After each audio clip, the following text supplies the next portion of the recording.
Esther chapter 5. Now it came to pass on the third day that Esther put on her royal apparel and stood in the inner court of the king's house opposite the king's house, and the king sat upon his royal throne in the royal house opposite the gate of the house.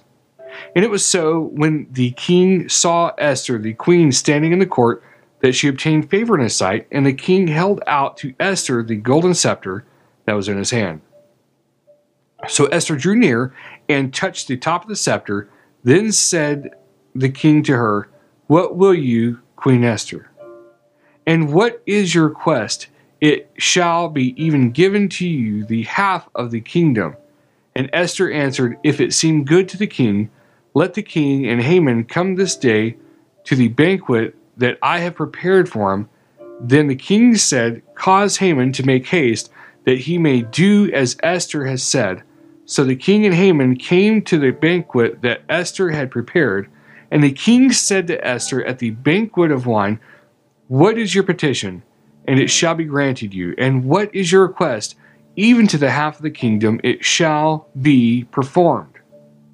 Then answered Esther and said, "My petition and my request is, if I have found favor in the sight of the king, and if it please the king to grant my petition and to perform my request, let the king and Haman come to the banquet that I shall prepare for them, and I will do tomorrow as the king has said." Then went Haman forth that day joyful and with a glad heart. But when Haman saw Mordecai in the king's gate, that he stood not up nor moved for him, he was full of indignation against Mordecai. Nevertheless, Haman refrained himself, and when he came home, he sent and called for his friends and Zeresh his wife. And Haman told them of the glory of his riches, and the multitude of his children, and all the things wherein the king had promoted him, and how he had advanced him above the princes and servants of the king. Haman said, moreover, "Yea, Esther the queen did let no man come in with the king to the banquet that she had prepared but myself. And tomorrow I am invited to her also with the king. Yet all this avails me nothing, so long as I see Mordecai the Jew sitting in the king's gate."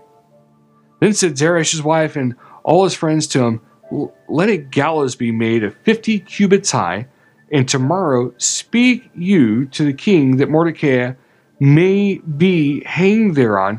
Then go you in merrily with the king to the banquet." And the thing pleased Haman, and he caused the gallows to be made.